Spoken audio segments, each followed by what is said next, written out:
Estou muito feliz de poder trazer a palavra para vocês.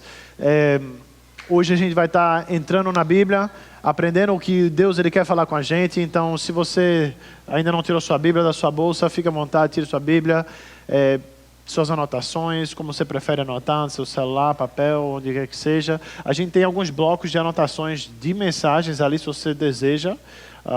Eu sei que eu prefiro anotar tudo à mão. Eu não sou muito... O pastor também, o pastor.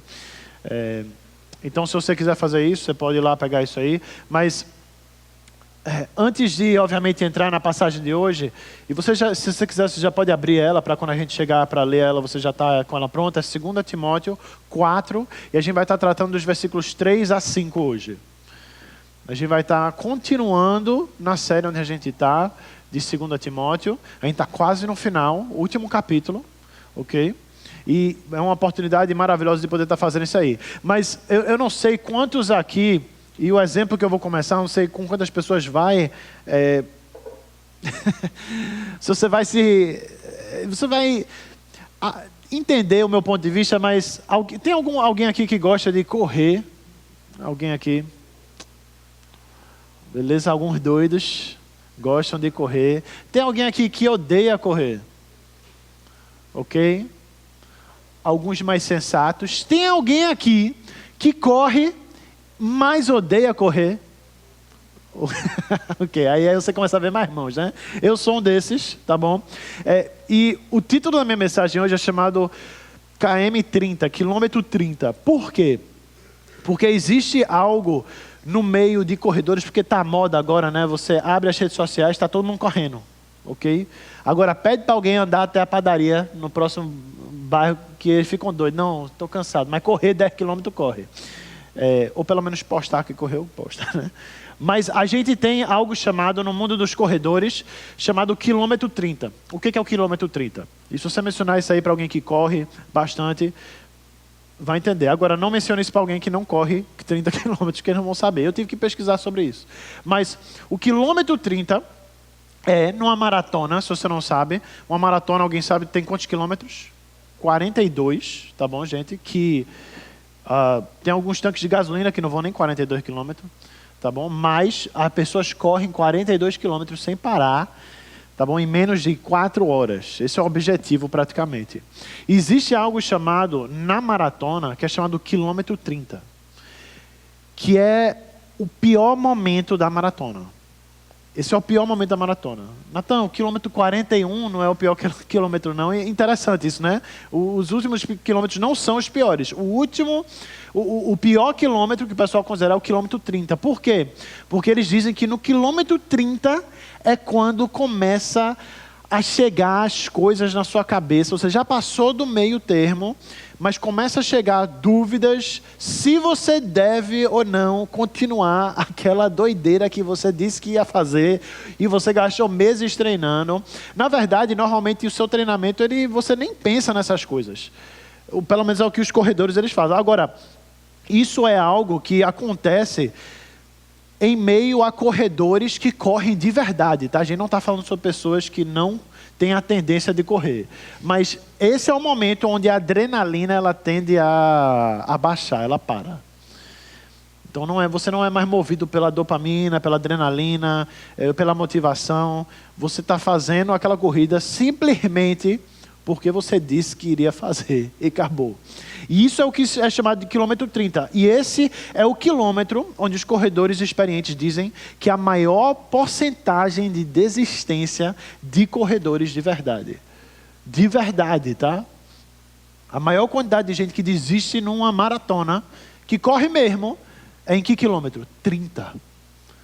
Que é incrível para mim, porque você já passou do meio.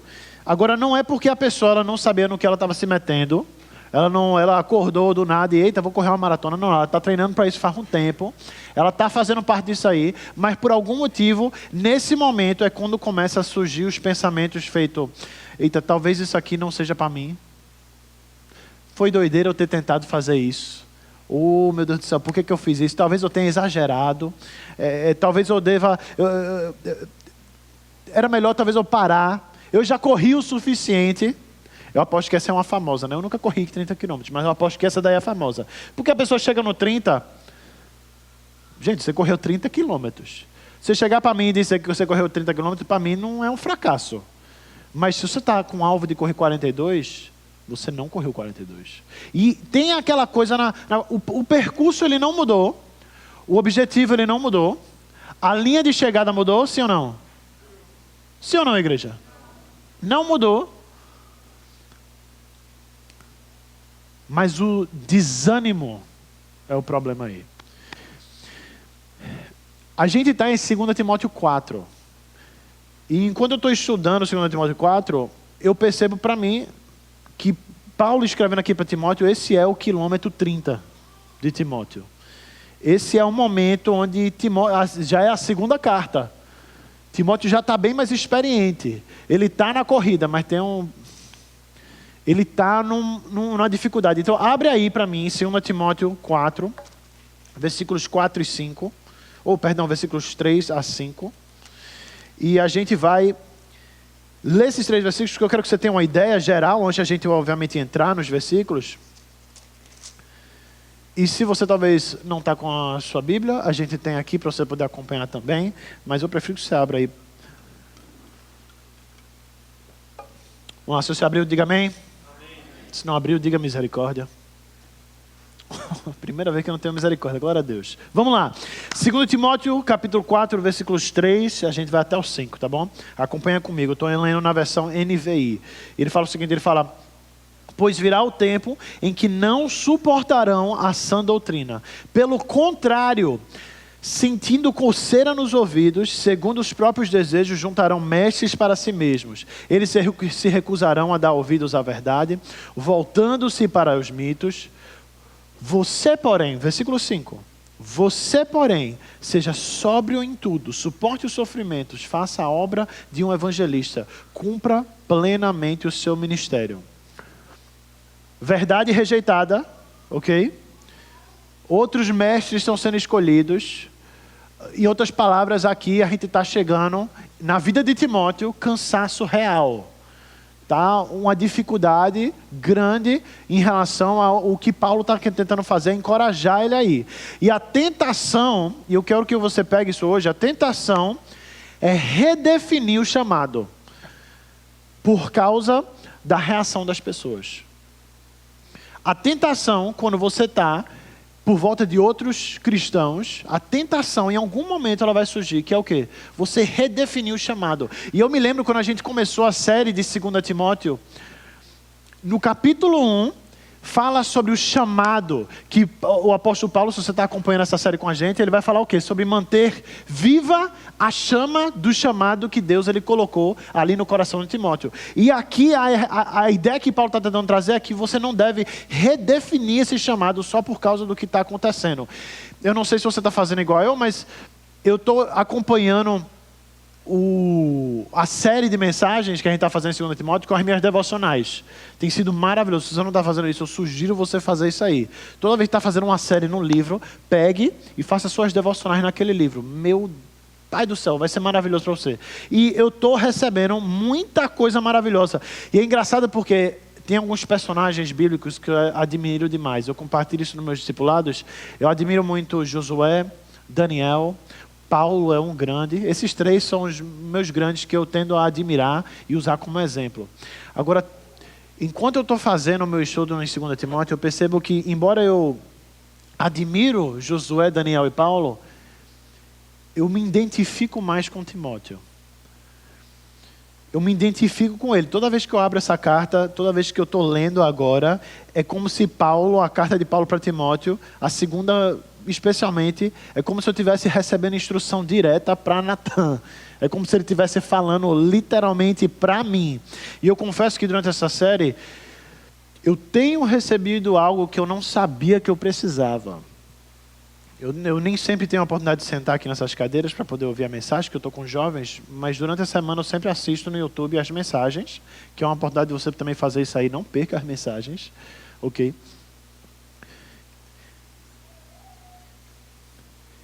E uma das coisas que eu tenho percebido através dessa carta é que não é fácil você fazer o que Deus lhe chamou para fazer. Não é fácil você continuar principalmente quando tem vários obstáculos. Não é fácil você continuar o que Deus lhe chamou para fazer. Eu não sei se você está nesse ponto de desânimo, ok? De estar desanimado com alguma coisa, ou com o que você tem plantado. A palavra do ano é o que, igreja? Acorda para Jesus é o quê? Plantar. E a série é Até o Fim. O nome da série é Até o Fim.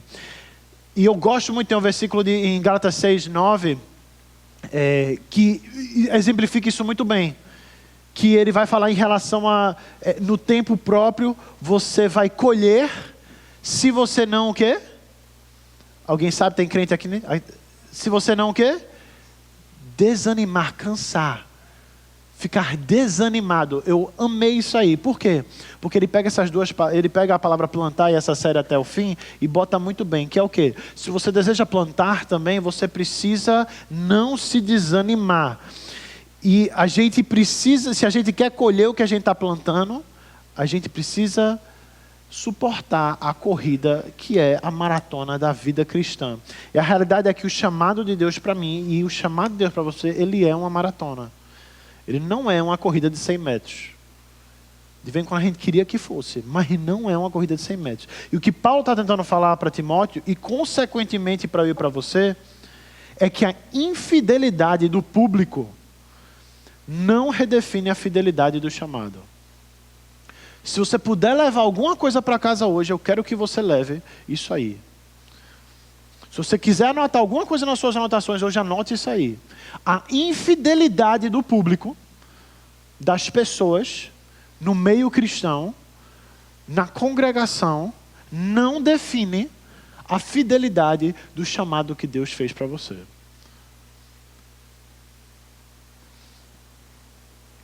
É muito fácil abandonar a corrida quando existem tantos outros corredores. Eu fico imaginando no quilômetro 30 a quantidade de corredores que desistem, ou param de correr, ou querem descansar. E como isso deve desmotivar aquele que continua e decidiu que quer correr. Porque é fácil, né? Você falar, quando chegar no 30, eu não vou parar. Aí você chega lá e tem um bocado de gente parando. Aí você... Eu não sei se eu devo ou não devo. Então, hoje a gente vai estar falando sobre isso. A gente vai pegar esses 3 textos e a gente vai, na verdade, dividir em 2 partes. Fale glória a Deus, por favor. Porque senão a mensagem de hoje ia ser 3 horas. A gente vai dividir em 2 partes.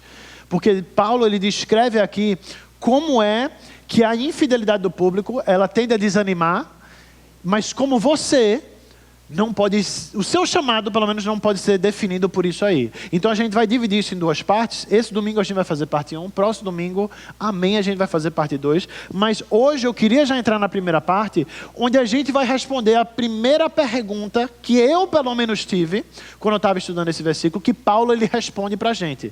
Que é o quê? O que leva as pessoas à infidelidade? Você já se perguntou isso aí? Porque é muita gente saindo da igreja. Ou, perdão, desculpa, de vez em quando não é nem saindo da igreja, mas é muita gente na igreja. É muita gente na igreja que é a mesma coisa de estar fora. Que é e entra nessa infidelidade. Mas a minha pergunta sempre é: o que leva as pessoas a essa infidelidade? Porque na minha cabeça eu penso, eu não vou ser uma dessas pessoas. Eu não sei se você pensa assim, mas na minha cabeça, assim que alguém pergunta, você vai ser das pessoas que não é fiel até o fim? Eu falei, eu não, tá doido. Mas a realidade é, por que não? Quem diz? Então vamos entrar na parte 1, porque Paulo ele vai compartilhar 4 etapas aqui nesse processo que leva pessoas à infidelidade. Isso é um processo, isso não é uma coisa que acontece do dia para a noite. Talvez na nossa cabeça, né? A pessoa abandonou o evangelho do nada. Mas não. Isso é uma coisa que é um processo que acontece. E Paulo ele descreve aqui, só no versículo 3 e 4, que é o que a gente vai despedaçar um pouco hoje. Ele descreve esse processo. A igreja está pronta, diga glória a Deus. Ixi, Maria. Diga glória a Deus se você está pronto, por favor. Vamos lá. Então abra a tua Bíblia aí, continua ela aberta. Vamos começar com o primeiro versículo. Versículo 3, bem no começo, ele começa falando a Paulo o quê? Ele fala, pois virá o tempo em que não suportarão o quê? É o que a igreja é o quê? A sã doutrina. A primeira etapa que leva à infidelidade, etapa número 1 no processo, é rejeição da doutrina correta. Rejeição de doutrina bíblica correta. Vamos esclarecer algumas coisas aí nesse versículo, ok? Primeiramente, a palavra tempo.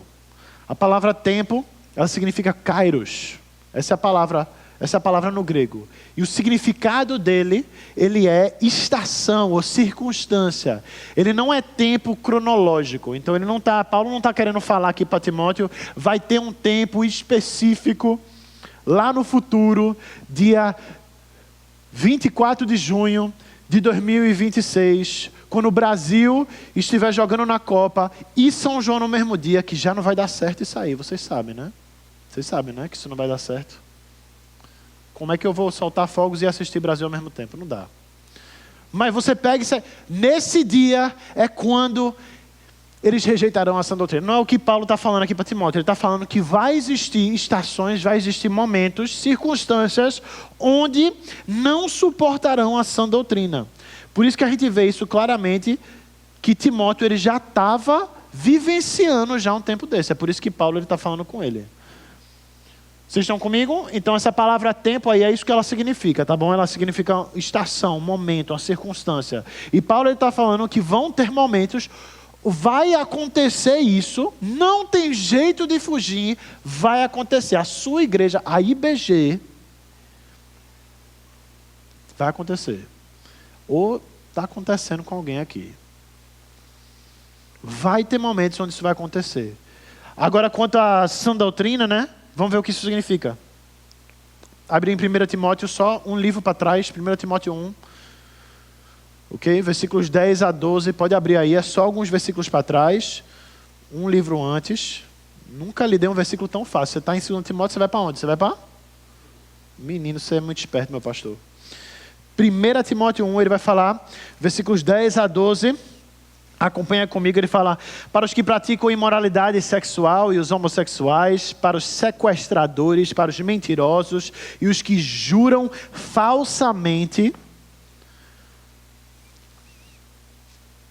e para todo aquele que se opõe ao quê? Sã doutrina. Essa sã doutrina se vê no glorioso evangelho que me foi confiado. Quem está falando aqui? Paulo está falando o evangelho que foi confiado a Paulo, o evangelho do Deus bendito.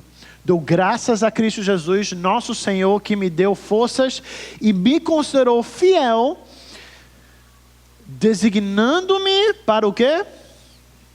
Para o que, igreja? Ministério que Ele me deu.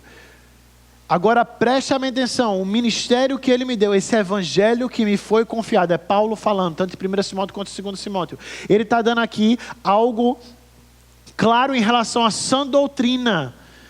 O evangelho que foi confiado a Paulo é o que é sã doutrina. O resto é o oposto disso. É isso que ele está querendo falar. Sã doutrina é, obviamente, a verdade revelada a Paulo. O que é isso? A verdade do mistério. Fala mistério. A verdade do mistério. O que? Paulo está brincando de esconde-esconde? Não. Paulo não está brincando de esconde-esconde aqui. A verdade do mistério é o evangelho que foi confiado a Paulo por Deus, o verdadeiro evangelho, que de acordo com Efésios 3, se você quiser depois em casa estudar, anote isso aí para você dar uma lidinha, versículos 1 a 10, 1 a 9, na verdade, Efésios 3, o 13º e último apóstolo, o apóstolo Paulo, nos diz que ele tinha sido escolhido para carregar uma nova mensagem, algo que tinha sido o quê? Escondido, de acordo com Efésios 3, escondido em Deus, até ser revelado a ele, aonde na Bíblia? Atos o quê? Quando foi que a conversão de Paulo aconteceu, igreja? Atos 9, a conversão de Paulo. E foi nesse momento que Paulo ele cai do cavalo, Deus abre os olhos dele, metaforicamente, porque ele literalmente cegou os olhos de Paulo, e ele ensina ali Paulo e revela para ele uma nova maneira de fazer as coisas. A verdade que não tinha sido revelado antes, que agora judeu e gentio eram o quê agora? Não tinha mais distinção entre gentil e judeu.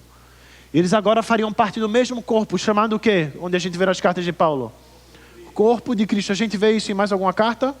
Não, só nas cartas de Paulo. Nas cartas de Paulo que a gente vai encontrar que nós fazemos parte do corpo de Cristo quando somos salvos. Não tem isso em outro lugar na Bíblia. E o que aconteceu e que Deus revelou a Paulo é que Israel ia ser colocado de lado. Preste bem atenção que eu estou lhe ensinando a Bíblia agora, tá? A gente está aprendendo a Bíblia. Que Israel ia ser colocado de lado e agora Deus iria lidar com toda a humanidade em conjunto. A gente não vê isso nos evangelhos, a gente não vê isso em Atos 1-8. E ele agora está lidando com o corpo de Cristo, todos, a humanidade. Esse é o propósito dele. E em Efésios 3 você vai ver, em Colossenses você vai ver, em 1 Timóteo você vai ver que isso é um mistério. Então isso quer dizer que isso tinha sido revelado antes? Não, em todas as outras eras, por gerações e gerações, foi escondido em Deus. Não tinha repassado isso para mais ninguém. Revelado para Paulo.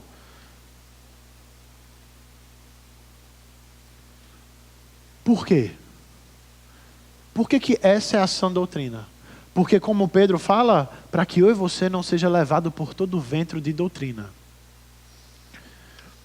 Esse é o propósito. Então, para primeiro a gente não cair na ideia de rejeitar a doutrina correta, a gente precisa primeiro saber a doutrina correta. Então, se você não sabe a doutrina correta, se você tem alguma confusão na sua cabeça, você já está mais apto para cair nesse processo. Mas essa é a sã doutrina que ele está querendo compartilhar com a gente. Essa é a sã doutrina. E Paulo está alertando para Timóteo que vai ter momentos no meio evangélico onde eles não vão suportar ensinamento doutrinário correto. Não vão. Você vai chegar para falar sobre a nova administração, como a gente chama aqui, dispensação, que é o que eu acabei de escrever para você. O corpo de Cristo sendo usado agora como referência. Essa nova administração, nova dispensação. Se for falar isso para alguém, fora da igreja, no meio evangélico, muitas pessoas vão rir da sua cara. E você pode abrir Efésios 3. Você pode abrir Colossenses 2. Você pode abrir 1 Timóteo. Você pode abrir Gálatas. Você pode abrir Romanos, pelo amor de Deus. Você pode abrir tudo isso, você pode mostrar. E a pessoa pode ter anos de igreja e ela vai rejeitar. E ela não vai aguentar ouvir isso aí. Olha o que está acontecendo. Já que estava acontecendo na igreja de Éfeso. Ok? Que quem é que estava agora? Provavelmente a igreja que Timóteo estava liderando agora era que igreja? A igreja em Éfeso. Que a gente tem outra carta, que é a carta de Efésios, que é para a igreja de Éfeso. E ele vai falar o seguinte, em Atos 20, abra em Atos 20, 29 a 31. Hoje a gente está usando a Bíblia. Bora lá. Atos 20, versículos 29 a 31. Ok? Atos 20, versículos 29 a 31. Onde a gente está acontecendo essa mesma ideia. E Paulo está descrevendo o que está acontecendo com a igreja de Éfeso, que é onde Timóteo está agora. Atos 20, versículo 29 a 31, se abriu, diga amém. Não abriu, diga misericórdia. Que eu espero. Não tem problema não. Todo mundo junto. Vamos lá, se você não está com sua Bíblia, você pode acompanhar aí com a gente. Atos 20, 29 a 31, ele fala: sei que depois da minha partida, lobos ferozes penetrarão no meio de vocês e não pouparão o rebanho. Esses lobos vão vir de fora? Não. E dentre vocês mesmos se levantarão homens que torcerão a verdade, a fim de atrair os discípulos. Os fiéis. Por isso ele fala o quê? Bem forte. Por isso o quê? Vigiai, vigiem. Lembrem-se de que durante 3 anos jamais cessei de advertir a cada um de vocês disso, noite e dia com lágrimas. Pessoas da igreja, pessoas que foram treinadas, ensinadas, acompanhadas por Paulo. Não é gente aleatória não aqui que está levando o pessoal a doutrina falsa não. Foram ensinadas pelo próprio apóstolo Paulo, ok? Se você tem alguma reclamação, Você tem alguma reclamação comigo e como professor, sei o quê? Meu irmão, até o pessoal que estava sendo ensinado por Paulo estava dando ruim. Ok? E eles estão, e isso está acontecendo. Agora, existe uma diferença muito grande entre ignorância e intolerância. Eu quero que a gente anote essas duas palavras aí. Ignorância e intolerância. Tem uma diferença muito grande. E eu vou usar meu sobrinho para lhe explicar a diferença entre essas duas palavras. Meu sobrinho, Thomas, joga aí a foto. Isso. Pode falar. Oh. Isso, já tira aí da sua cabeça. Eu sei que o bicho é fofo, maravilhoso, muito mais bonito do que eu. Provavelmente prega melhor também. Thomas é engraçado. Ele é filho da minha irmã, Mirielle. E ele é muito engraçado, porque existe uma diferença muito grande entre ignorância infantil, né? Ignorância infantil, que é o quê? Que a criança não sabe. Eu estou falando de criança pequenininha, tá? Ele tem o quê? Tem 2 anos aí? Tem 2 anos aí. Ele, 1 ano e pouco? Ele não é meu filho. Eu só dou presente e acabou. E abraço. Vai fazer 2 em fevereiro, né? Seu neto, aí você tem que saber, né? Mas o quê? Ele é uma criança, tem coisa que ele não sabe. Agora, existe uma diferença entre intolerância ou ignorância infantil e outra coisa entre intolerância, o que a gente chama com a criança, né? Ou rebeldia, ou a velha safadeza, ok? E você sabe, nos olhos de Thomas, qual é qual em qual momento. Não estou brincando, não. Você pega ele, vamos dizer, ele pega um copo, né? De vidro. Ele bate no chão. É porque ele é uma criança, né, gente? Ele normalmente está acostumado com os copinhos dele de plástico, ele faz direto, não tem perigo, não é não? Então você vai disciplinar uma criança por causa disso? Sim ou não? Fiquei assustado aí por um momento, ok? Agora tem algo que ele faz. Tipo, ele pega o copo, vamos dizer, de vidro, ou até o dele de plástico, ele está prestes a jogar no irmão dele, Lincoln. Aí ele faz o quê? Ele faz o velho...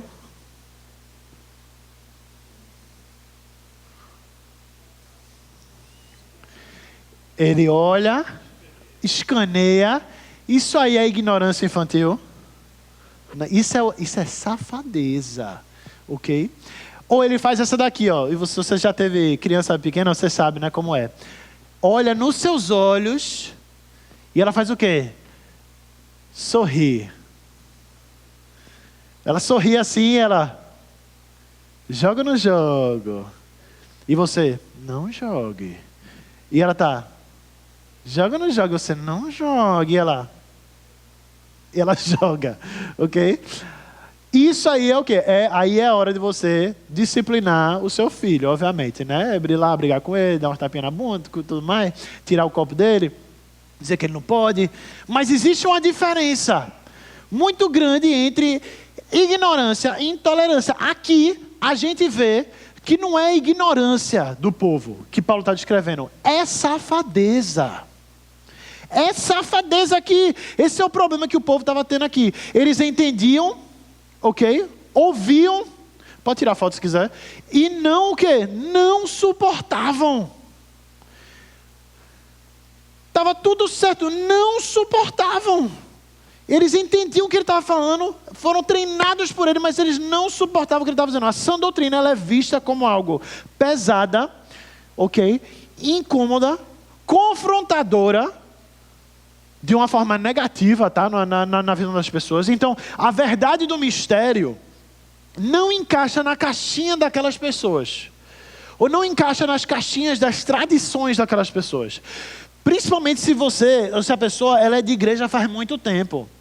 Oxi, parece que a pessoa está tendo um ataque quando ela escuta a verdade de vez em quando. E você mostra um versículo. A pessoa não consegue, não, mas eu cresci assim, eu aprendi assim na igreja que eu ia, e isso não é o que Deus...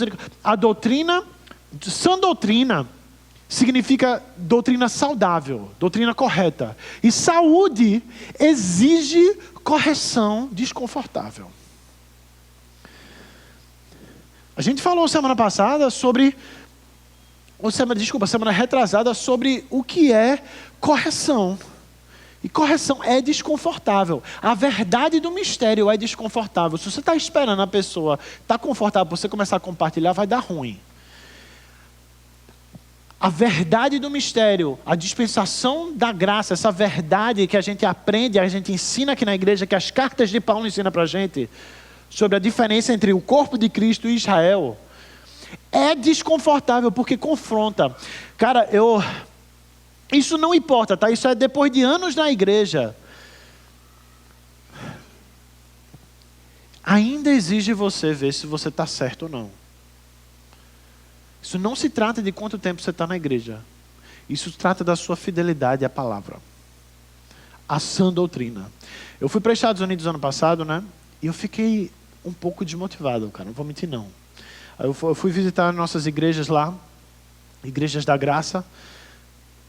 E eu fiquei surpreso com a quantidade de pessoas que nem sequer sabem o que é a mensagem paulina. Que se fosse sair da igreja para ir para uma não denominacional, eu não ia saber a diferença. A não ser a diferença da cor de parede. Tipo, isso não encaixa muito. E a realidade é, eu digo isso com total amor no coração para aqueles que são fiéis à palavra, que ainda, ou talvez se encontram num lugar de desânimo em relação à infidelidade de certas pessoas para a igreja. Mas existem pessoas na nossa igreja, que estão há anos que não se importam com a mensagem da graça. Não veem diferença nenhuma. Não acham legal, mas estão aqui por causa do grupo vida ou da comunhão, que é lindo. Você está animado para a igreja, mas a igreja, ela não só é um lugar de comunhão, é um lugar de ensino bíblico. E a nossa igreja, ela serve para isso. E muitas pessoas, elas simplesmente não ligam. Então preferem dormir durante a mensagem, preferem não se importar, beber água 30 vezes. Eu não estou jogando ninguém aqui não, na reta não, só estou falando de modo geral. É o que acontece, ok? A gente tem pessoas que não querem. E eu não estou falando com essas pessoas hoje, me perdoe, mas eu não estou. Eu estou falando com você, para você não ficar desanimado com esse tipo de gente. Porque vai ter. Vai ter. Você não tem como controlar. Vai ter esse tipo de gente. Não permita que essas pessoas lhe desanimem. E é aí que começa. Você começa a rejeitar a doutrina correta. Aí vamos para a segunda etapa. Próxima etapa. Primeira, rejeição de doutrina correta. Vocês estão comigo? Glória a Deus. Segunda, escolha de líderes convenientes. A segunda etapa do processo que leva à infidelidade é a escolha de líderes convenientes das pessoas que já estão começando a rejeitar doutrina correta. Olha o que ele continua falando. Ele fala, a gente viu aí no começo, né, obviamente, pois virá o tempo em que não suportarão a sã doutrina. Aí ele continua falando o quê? Segundo os seus próprios desejos, eles farão o quê? Farão o que? A igreja, você está aí comigo aberto na palavra de Deus, 2 Timóteo 4, versículo 3, ainda está lá. E segundo os seus próprios desejos, eles juntarão o quê? Mestres para si mesmos. Lembrando que Paulo, ele recebe o evangelho do mistério, não é por vontade humana não. Abre aí, por favor, em Gálatas. Vamos lá. Gálatas 1, versículo 10 a 11. Natan, meu dedo já está agoniado de abrir tanta Bíblia. Bora, gente. Bora que eu gosto. Gálatas 1, versículo 10 a 11. Gálatas 1, versículo 10 a 11. Se você abriu, diga amém.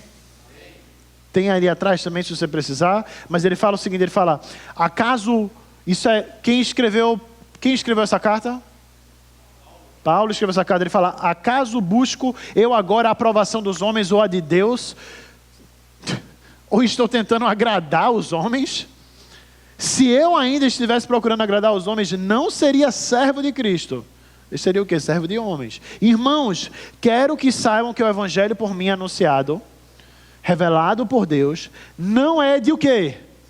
De origem um homem, não é segundo um homem.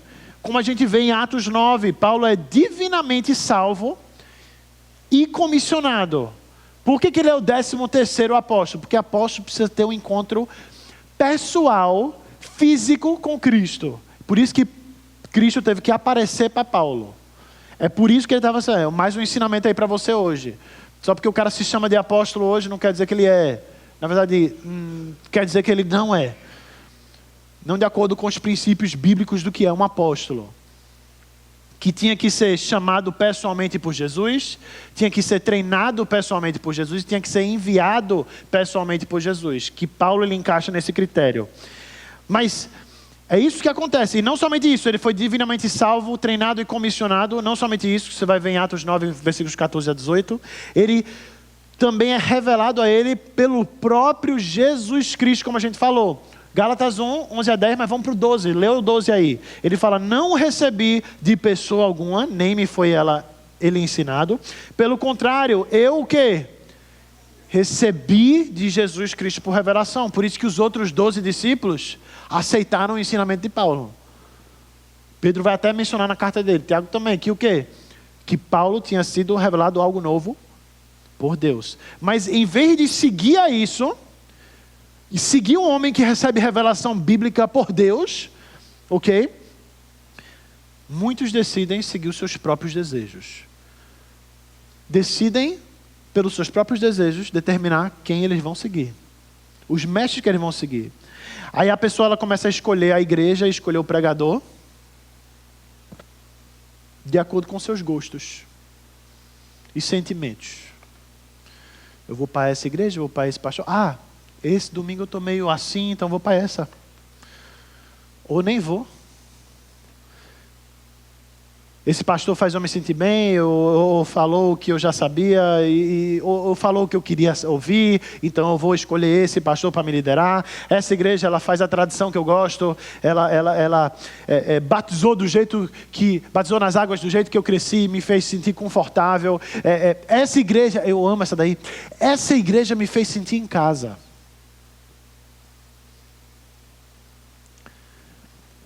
Todos os motivos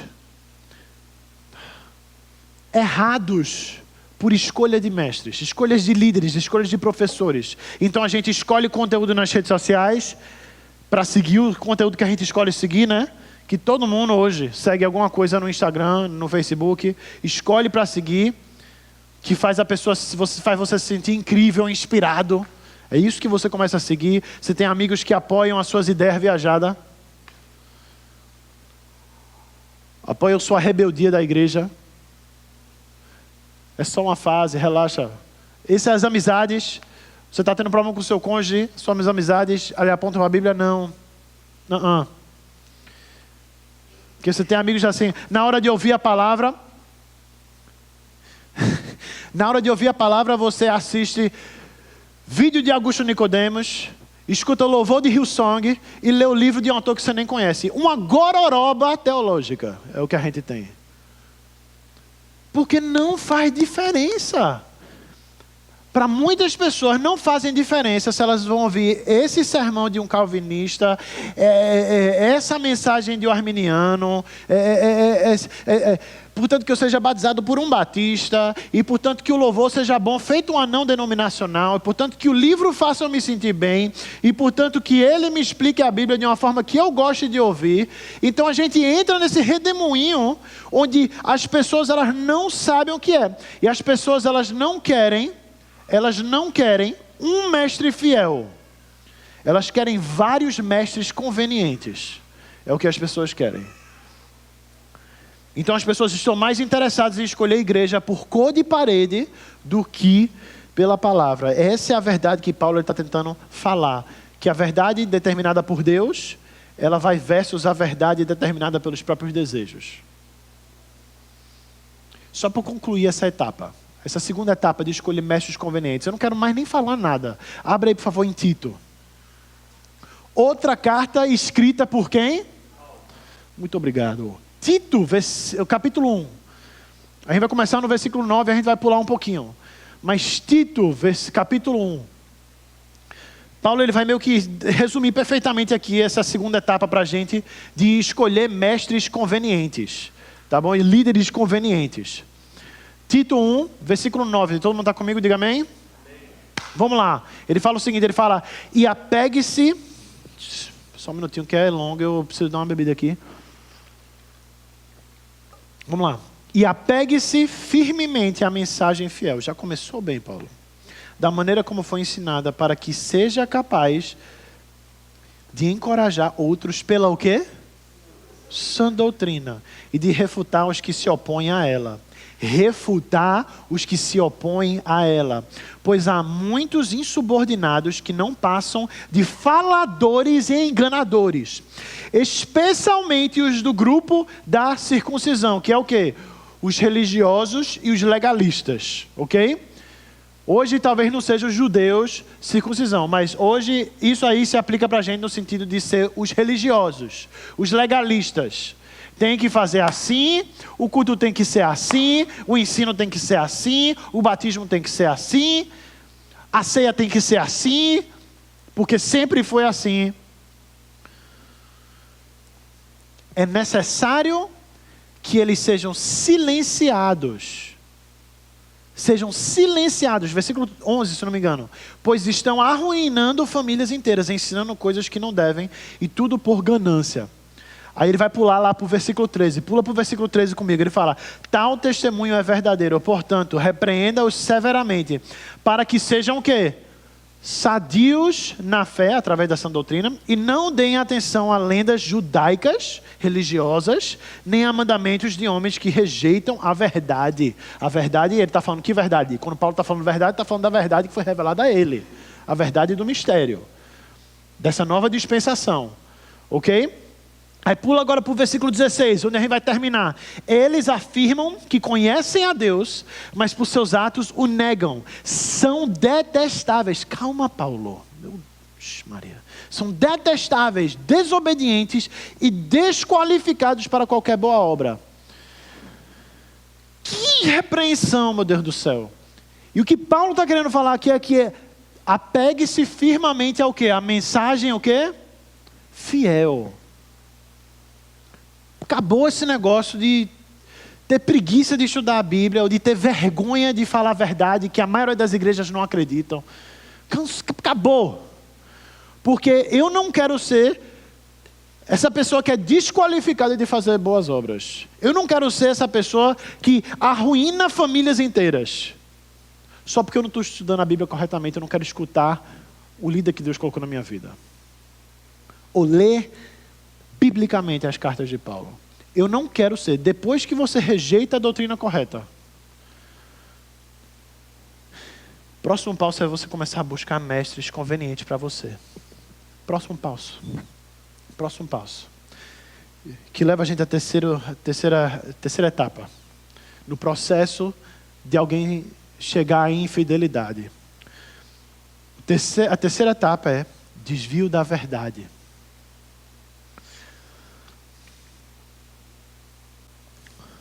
Vamos lá. Ele continua aí, nos versículos, ele fala o seguinte, ele fala, versículo 4, sentindo coceira nos ouvidos, se recusarão a dar ouvidos ao quê? A verdade. Se recusarão a dar ouvidos à verdade. Agora, essa coceira aqui, ela é uma cócegas, tá bom? Uma coceira agradável. Esse é o intuito da palavra aqui. É algo prazeroso, não é algo ruim, não. Ok, não é algo que você bate. É algo assim, aquela ok? Você sabe, né? Eu faço da minha esposa também quando ela fala, oi, calma, pô. É aquela coisinha gostosinha, agradávelzinha, prazerosa. Então o que ele está querendo falar aqui é que eles sentem algo bom. E os mestres, os professores, eles vão fazer o quê quando eles finalmente lhe pegarem? Eles vão fazer isso com os ouvidos da congregação, com seus ouvidos. Então primeiro vem a decisão de você buscar líderes e ensinamento bíblico da forma errada. E quando você faz isso, você dá abertura ao quê? A ser atraído por aquilo que talvez seja prazeroso para você, mas que não é verdade. Não se iluda. Não é verdade. Deixa eu explicar esse processo para você de uma forma melhor, porque enquanto eu estava estudando isso aí, eu estava na minha mente querendo achar um exemplo bom para poder explicar isso da melhor forma. Porque de vez em quando é difícil de entender isso aí. Eu vejo muito esse desvio da verdade da seguinte forma, ok? É como a rota de um barco em mar aberto. Eu não sei se você já viu mar aberto, mas mar aberto é a coisa mais assim, eu não entendo como os caras conseguem, mas você olha para o mar aberto e você vê o quê? Você vê mar aberto. A gente vai para aquela ilha, ou para aquele lugar ali de petróleo, não sei o quê. Você não olha e vê, opa, tá ali, ó. E você, não, são quilômetros e quilômetros e quilômetros sem você ver nada. Correto? Por isso que o mais importante no barco é o sistema de navegação. Ele precisa ser preciso, exato, 100%. Agora, se eu estou indo, vamos usar esses blocos aqui no palco para exemplificar. Se eu estou indo desse bloco para aquele bloco aqui, meu caminho não precisa ser tão preciso, né? É perto, eu estou vendo, é fácil. Então eu preciso estar 100% certo na minha rota? Não, porque vamos dizer que eu estou 1% errado, 5% errado, eu chego aqui, eu estou vendo ainda o bloco, eu só faço isso aqui, ó. Que, beleza, o barco fazendo uma rota curtinha é fácil, ok? Ele talvez está vendo, ele faz errado, ele só vira o barco e bota lá, tranquilo. O problema é quando a distância ela é muito mais longa, tá bom? O problema é quando a rota ela é longa. O problema é quando não é uma corrida de 100 metros, é o quê? Uma maratona. E a vida cristã, ela é uma maratona. O motivo que Paulo chama para ir até o fim é porque é um percurso longo. E se você, no começo da jornada, está fora por 1%, beleza, agora você está só fora, só um pouquinho. Mas se eu continuar, eu vou acabar ali? Eu vou acabar lá. E o mais longe que eu vou nessa minha nova verdade, nesse meu novo rumo, o mais longe eu fico do propósito de Deus para a minha vida. O mais longe eu fico do chamado que Ele começou me chamando. Só porque eu estava um pouquinho fora. Deixa eu explicar isso para você. Desvio da verdade, ela é assim. O que mestre conveniente ele tenta fazer, ele tenta lhe tirar do caminho 1%. Ele faz com que você desconsidere 1%. Ele faz com que você acredite na verdade dele 1% só. Porque no começo é só o que você precisa. É a única coisa que é necessária. E assim eles viram os seus ouvidos. Eles viram os seus ouvidos. E essa palavra aqui que ele usa, sentindo coceira nos ouvidos, se recusarão a dar ouvidos à verdade. Essa palavra recusarão aqui, ela é dita aqui no futuro. Então isso não é algo imediato. Isso é porque o caminho é longo. Então, esse recusarão os ouvidos, esse se afastar da verdade, esse desvio da verdade, ele não é bom ali. Ele é bem fora do caminho. Os cristãos fazem isso aí. O começo é de uma forma imperceptível e lenta.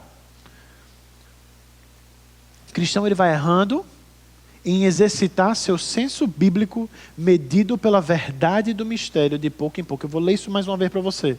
Eu sublinhei isso porque eu queria ler isso para você. O que acontece com a gente é você vai errando em exercitar o seu senso bíblico medido pela verdade do quê? Do mistério. Do evangelho revelado a Paulo. De pouquinho em pouquinho você vai errando em usar o seu senso bíblico para medir isso aí. É uma música que você gostou, é uma mensagem que você gostou, uma palavra motivacional, aquele livro, aquela frase que você leu, aquele encorajamento que seu amigo deu, que foi razoável, mas não foi da Bíblia. É de pouquinho em pouquinho que isso vai acontecendo. E o desvio da verdade, ele acontece. Você abandona o ensinamento paulino. Não é do nada, mas você sempre vai, é algo pequeno, que você vai abandonando, desmerecendo agora. É interessante, é interessante esses ensinamentos do pastor sobre o corpo de Cristo e Israel. É interessante o que Natan está falando hoje de manhã, é interessante. Mas isso não vai fazer muita diferença nas minhas devocionais. É interessante o que Natan está pregando aqui, mas não vai fazer tanta diferença na hora de eu pregar o evangelho, não. Okay? É tranquilo ensinar as parábolas de Jesus como se elas fossem para hoje, não para Israel. É tranquilo. Não, Natan, isso aí é massa, mas é porque Jesus is love. Ok? Esse é o propósito. Não, Natan, eu sei que a gente não batiza em águas aqui, mas não tem nada de errado a outra igreja fazer, porque prefere não. Não tem, é algo pequeno, é algo bestinha, Natan.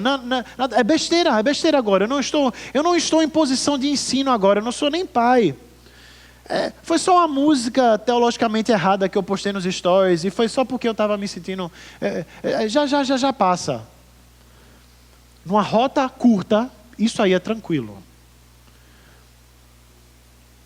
Mas a vida cristã é uma maratona. Se você sai do caminho agora, você vai estar mais longe depois. É pior, é mais difícil. Se você não cuidar, você não vai nem precisar chegar até quilômetro 30. Você vai estar desistindo antes. E é o que leva as pessoas a isso aí. Eu já me peguei várias vezes, eu não estou mentindo para a igreja hoje. Eu já me peguei várias vezes fazendo isso aí. E olha que eu sou filho de pastor e eu amo a palavra de Deus, eu amo estudar a palavra de Deus. Eu já me peguei várias vezes nesse púlpito. Na sala de jovens, nas minhas devocionais, eu já me peguei várias vezes esquecendo da importância do evangelho revelado a Paulo. Do Evangelho da Graça. Muitas vezes, passando meses estudando a Bíblia só pelo lado emocional, só pelo lado motivacional, trocando minhas devocionais por um livro de liderança, porque eu estou dizendo que eu vou usar isso na igreja, e eu já vou usar para glorificar a Deus, então Deus não tem problema, era a mesma coisa, mas não é a palavra de Deus. Eu já me peguei muitas vezes, e Paulo está falando aqui que você vai ficando cada vez mais insensível e até mesmo entediado com a importância da verdade. Pense comigo, a gente está o quê? A gente está 35 minutos aqui já na mensagem. Já começou a chegar pensamento na tua cabeça que tu já ouviu o suficiente? Que já deu? Oxe, acontece comigo direto, onde eu tenho que acordar. Acorda para Jesus, Natan, estamos no quilômetro 30. Bora que a palavra de Deus ela vale muito mais do que isso. A importância de levar em consideração o que o ensinamento paulino ele deve ter na nossa vida. Tem um livro que eu estou estudando lado a lado, em grande parte com esses materiais que eu estou preparando em relação junto com o pastor em relação a 2 Timóteo, e é um comentário em 2 Timóteo, e o autor é chamado Ernest Campbell, e ele fala uma coisa no comentário dele desses capítulos que eu gostei muito. Passa aí para mim, por favor. Ele fala o seguinte, ele fala, e acompanha aí comigo, tá bom, gente? Esse afastamento gradual, insidioso e sutil da verdade paulina deixa os crentes em estado de o quê? Confusão no caminho da apostasia, que é abandono da fé, e sem firmeza. Não existe frase melhor para descrever o que eu estou falando aqui. Não existe coisa melhor. Esse afastamento gradual, sutil, é o que vai causando você a virar um cristão sem base. Qualquer postagem no Instagram lhe motiva agora. Ou ele começa a lhe perguntar se você está na igreja certa ou não. Fica sem base. A verdade das cartas paulinas, elas param de ser a base. De pouco em pouco elas vão sendo desconsideradas. Vistas como desnecessárias ou... Aqui está uma palavra que eu ainda não usei. Exageradas. Se você é da Igreja da Graça, alguém já lhe falou isso aí? Eu não sei, eu já recebi essa daí. Não, Natan, essa interpretação ela é exagerada, Natan. A gente vai ler a Bíblia de forma literal, Natan. Calma aí, né? Quem já ouviu essa? É o que acontece. Então eles rejeitam a doutrina correta. Eles correm atrás desses mestres convenientes. E por causa disso é o que leva a desvio da verdade. Que leva a gente para a nossa última etapa, que a gente vai estar terminando à noite. Ou amanhã. Espero alguns de vocês ficaram preocupados, né? Natan, à noite? Como assim? O ministro de louvor já estava de boca. Calma, Natan. Calma, Natan. Tem 2 músicas ainda. Bora lá. Só para a gente acabar aqui.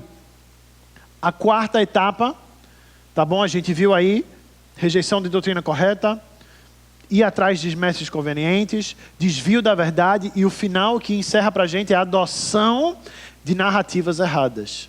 Você está comigo? Diga amém. Ele acaba falando, então vamos pegar aí do gancho do 4º versículo, ele fala, sentindo coceira nos ouvidos, se recusarão a dar ouvidos à verdade.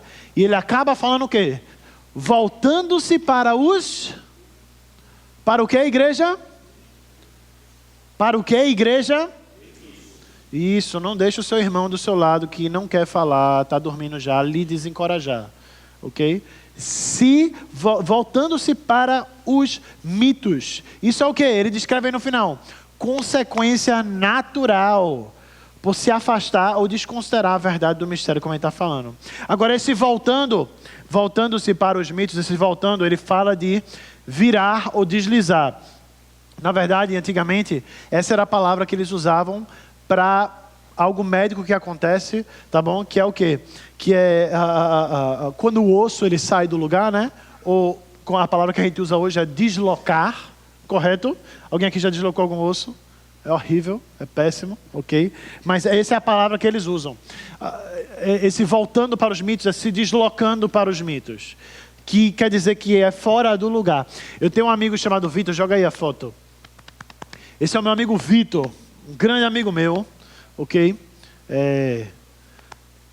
E ele acabou de fazer 32 anos de idade em janeiro e ele está ficando velho, bichinho. Ok? Tá envelhecendo. Alguns de vocês falam 32 é novo. Não para mim. Ok? Calma aí. Mas 32 anos. E eu amo jogar vôlei, a gente ama jogar vôlei juntos. Só que tem um problema, ele está ficando velho. E toda vez que ele joga vôlei, eu convidei ele para o futebol, na verdade, dos homens, quando a gente estava tendo com o Grupo Vidas. E no futebol, e o motivo que a gente gosta de jogar vôlei, você já sabe que é porque a gente é ruim no futebol, né?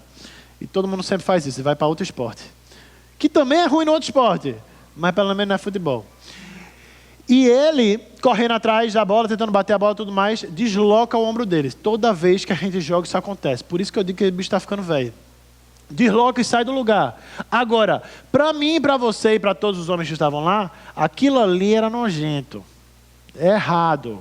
Está fora do lugar, ridículo. Para ele, que já aconteceu tantas vezes, é uma coisa normal. O bicho vai, pede para alguém botar de volta e está tranquilo. Só está doendo um pouquinho. Mas ele está de boa. Ele não fica aterrorizado. Mas eu odeio ver isso. Você já viu dedos deslocados? Okay? Horrível essa sensação. Não é algo natural.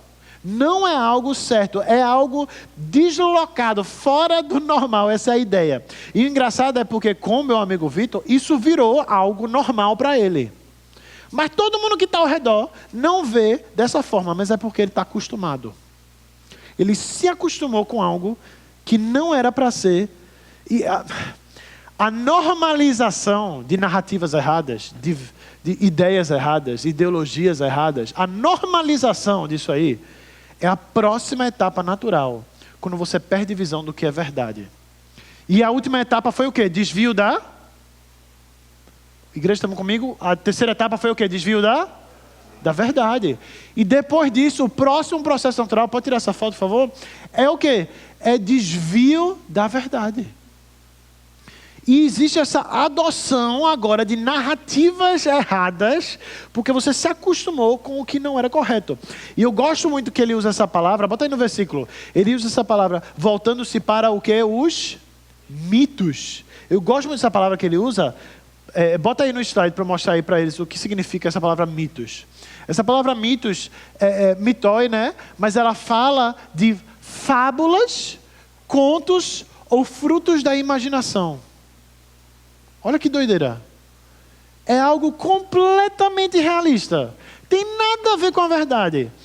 Coisas imaginárias, mentiras ridículas. Deus quer que você seja feliz acima de tudo. A salvação depende da sua moralidade, né? O corpo de Cristo é um Israel espiritual. Quantas vezes a gente já ouviu isso em tantas igrejas? Tantas músicas, na verdade, né? Deus escolheu alguns para o céu, outros para o inferno. Eita! Quanto mais crente, mais cheio do Espírito. Oh, glória! Que Quem já não deu um amém para essa daí, hein? Onde é que diz na Bíblia? Deus não vai me colocar numa situação desconfortável, porque Ele me ama. Narrativas religiosas erradas, especulações espirituais, é o que a frase que veio à minha mente quando estava pensando nisso aí. É ensinos que soam profundo, mas eles não são verdadeiros. E quando você chega quando você chega num culto ou numa conferência, alguma coisa assim que você foi convidado em outra igreja ou algo do tipo, e você escuta um ministro de louvor começar o culto falando: vocês estão prontos para receber a presença do Senhor? Quem aqui está pronto para sentir a presença de Deus? Quem aqui está pronto para se encher da presença de Deus? Quantas vezes a gente já escutou isso aí? A Bíblia fala sobre se encher com a presença de Deus? Ou fala que o Espírito Santo lhe sela com a presença de Deus no momento da salvação? O que diz nas cartas paulinas? É Davi que diz lá em Salmos: oh meu Deus, não retira teu Espírito de mim. Tem como retirar o Espírito de Deus agora? Tem como perder a salvação? Alguém já leu João 10, 28 e 29? Então, soam profundas, soam lindas, porque são tocadas com música, ou são ditas com muita emoção na pregação, ou é numa postagem maravilhosa, mas não é verdade, é narrativa errada, doutrina errada. É isso que ele vai falar para a gente. Vai ler 1 Coríntios 3, 18,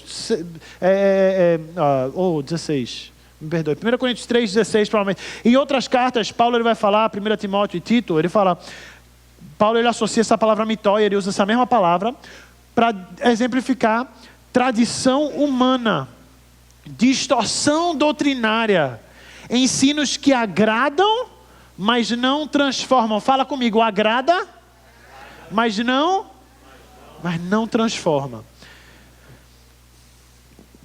Fábulas que não substituem Deus pelo ateísmo. Presta bem atenção. Esses mitos, a ideia aqui não é substituir Deus por ateísmo, não. Dizer que Deus não existe, não. A gente acha que de vez em quando a única coisa é isso. Está pregando a palavra de Deus, está tudo certo. Está com intenção boa. A ideia aqui não é substituir Deus por ateísmo, mas substituir a verdade por versões aceitáveis da fé. Narrativas erradas, essa adoção de narrativas erradas não é coisa de descrente, não. É coisa de igreja.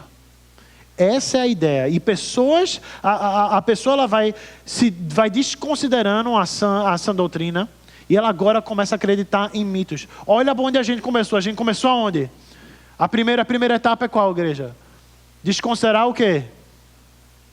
Desconsiderar o quê? Bora, acorda para Jesus. Desconsiderar o quê, igreja? A sã doutrina. Fala sã doutrina comigo.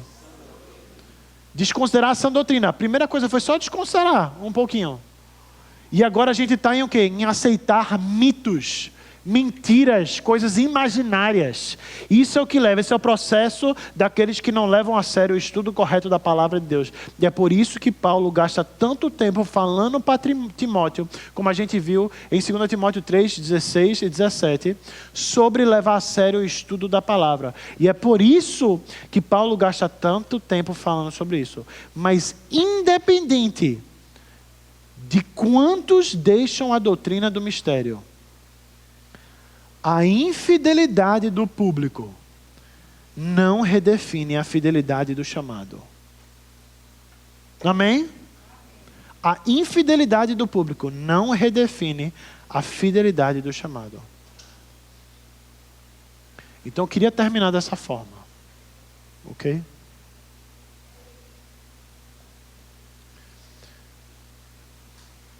Se você hoje é alguém que está nesse processo, passando por essas etapas, se tornando alguém que está abandonando a verdade bíblica, acorda para Jesus. E para você, que está olhando por volta, talvez da sua própria igreja, talvez da sua família, talvez do mundo do meio evangélico, e você está desanimado por tantas pessoas desconsiderarem a verdade bíblica, não desista. Não desista da verdade. Não desista do que Deus, Ele ainda quer fazer e cumprir o chamado dele na sua vida. Não desista. Essa é a verdade que Paulo, ele nos ensina através dessas cartas aqui. Agora, antes de terminar, é engraçado porque eu percebo algo muito interessante aqui nesses versículos anteriores, que as pessoas elas vão recusar a verdade. Sim, não é o que os versículos falam, né? Sim ou não? Eles vão recusar a verdade. Mas a verdade, ela não vai parar de ser pregada. Ela não vai parar de ser pregada. E eu não sei para você, mas isso é extremamente importante para mim. Porque isso quer dizer que eu não estou preso a esse processo, você não está preso a esse processo. Eu posso quebrar esse processo na minha vida. E quando eu chegar aos 30K, eu sei exatamente o que eu preciso fazer. E próxima semana a gente vai ver isso juntos. A gente vai ver exatamente o que fazer quando a gente chega nesses 30K. Eu sei que foi bastante material para vocês hoje. Eu agradeço pela atenção de vocês. Eu queria convidar você a se levantar para a gente abaixar nossas cabeças e orar. Mas eu queria lhe encorajar a fazer isso aí. É meio-dia agora, a gente vai cantar uns 2 louvores para sermos liberados. Mas, independente disso, ok? Você comer de meio-dia, você comer de meio-dia e meio não vai fazer tanta diferença na sua vida. Mas você se alimentar da palavra vai fazer a maior diferença na sua vida. Quem acredita nisso, diga amém bem forte, por favor.